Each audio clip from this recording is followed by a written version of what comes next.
Hello and welcome to Flying Bobbins. I'm Liz and today I'm going to show you how to make this beautifully festive fabric advent calendar. You can get everything that you need to make this advent calendar at flyingbobbins.com. So let's get started.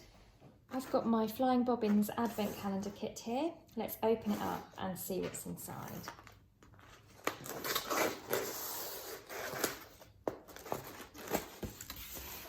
To open your kit, you've got everything that you need to make the advent calendar. So you have your panel, and this is by Dashwood, and it's called the Forest Friends Advent Calendar panel. And when you open this up, you will see that in fact it's quite big, and you have two halves to it.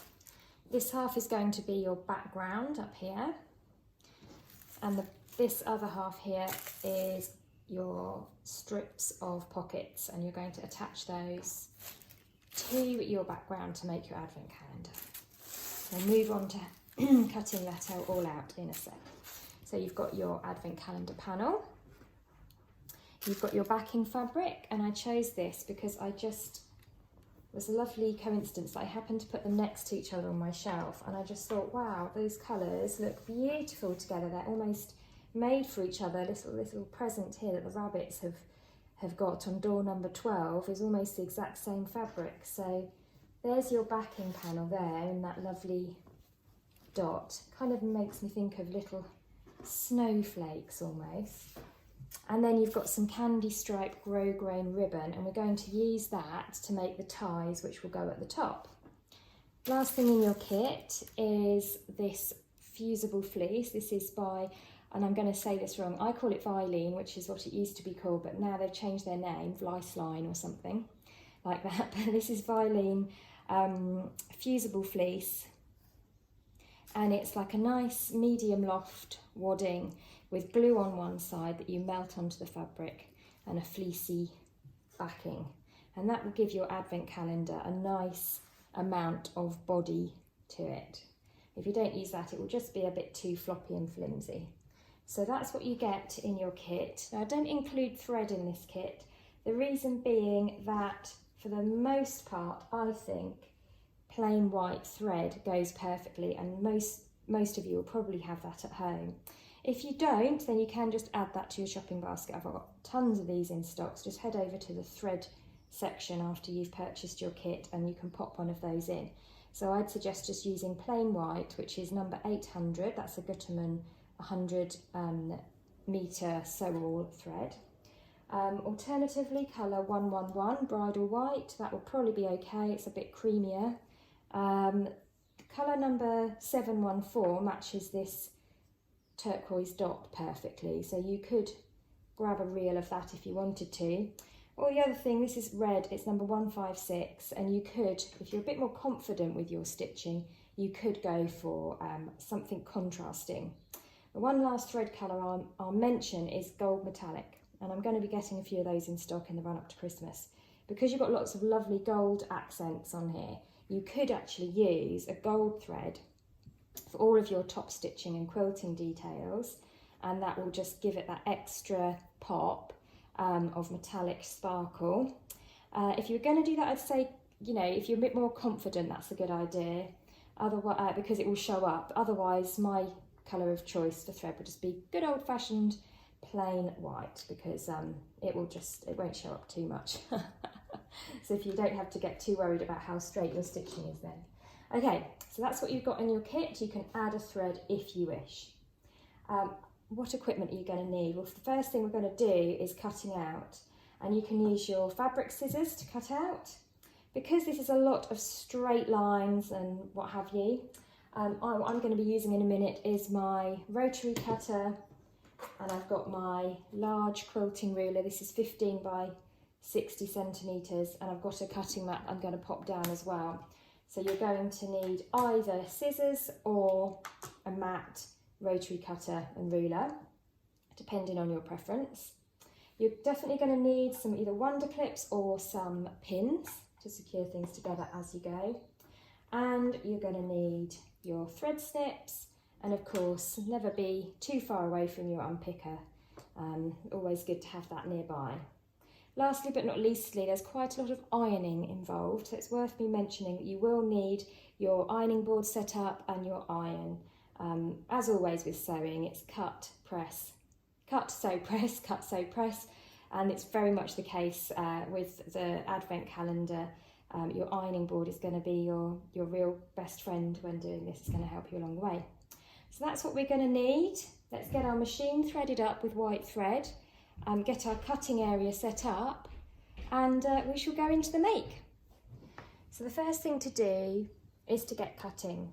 Now you'll notice that at the top of your panel you've got these instructions here, which are helpful but not incredibly detailed, so I'm going to go into a little bit more detail, but generally speaking I'm going to be following the same order that they've got there. So I just cut those instructions off the top and keep them somewhere safe for reference. Then you've got your background panel. So what I do is you've got this lovely red border with stars printed on all the way around the edge. I just cut about a centimetre beyond that, all the way around the edge of those grey dots. So you've got about an extra centimetre round beyond that red star border. And that's it for your background panel. So I should just put that to one side. On the other half of the fabric, you've got your pocket strips. So sewing instruction number 1 is to cut the back panel. Number 2 is to cut out the pocket strips around the outer edge of the white seam allowance. So here's your pocket strips here, 1, 2, 3, 4, 5. You've got your pictures, and then around each picture you've got a white border, and you are just going to cut on the outside of the white border to create your 5 strips. So you're going to be discarding any of this grey spotty fabric. So I'm going to use my rotary cutter and my ruler. But if you are more comfortable with scissors, you can do that. I'm going to pop those instructions out of the way as well. So I'll just line this up. This is quite a fairly large mat I've got here. It's a Fiskars one, and I think it's 60 centimetres by 90 centimetres. I'm trying to think whether that's A1. I think it is. And then my ruler is 15 by 60. And it's got these lovely lines here to line things up with. I'm just going to line that up with the outer edge of the white. Now today is the middle of September, and it's the hottest day ever that has been in September, I think, and it's brilliantly bright sunshine as well. I've opened the doors and I hope that you can see what I'm doing okay. I'm trying to feel festive whilst sweltering in the heat. When I do my festive sewing, I like to have some little treats by my side and get a nice festive scented candle burning and get into the mood. I do start to get excited for Christmas in September. And actually, if you're making advent calendars, they've got to be ready for the 1st of December, so you do want to get yourself a bit organised if you're making more than one especially. So I'm lining up the edge of my ruler with the edge of that white border there. And off I go. I put a nice bit of pressure with this. I'm right-handed, so I use my left hand to put a nice bit of pressure on my ruler and a nice even bit of pressure on that rotary blade. My rotary blade is not brand new, so it's not, there are a few areas where it's sticking. So you can just go back in and nip them out.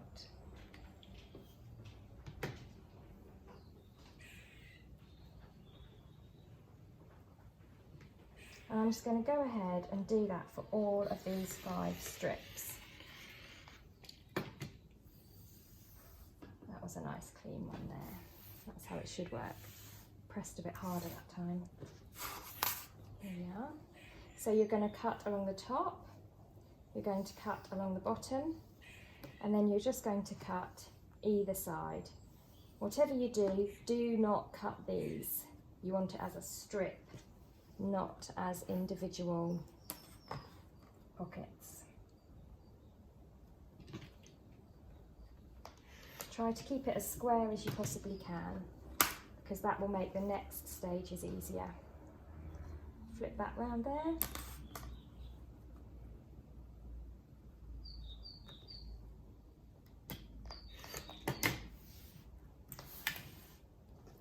So what you're going to end up with is 5 strips that look something like that, each with 5 pockets on, because you've actually got 25 pockets. They've given you a nice little Christmas pocket as well for Christmas Day.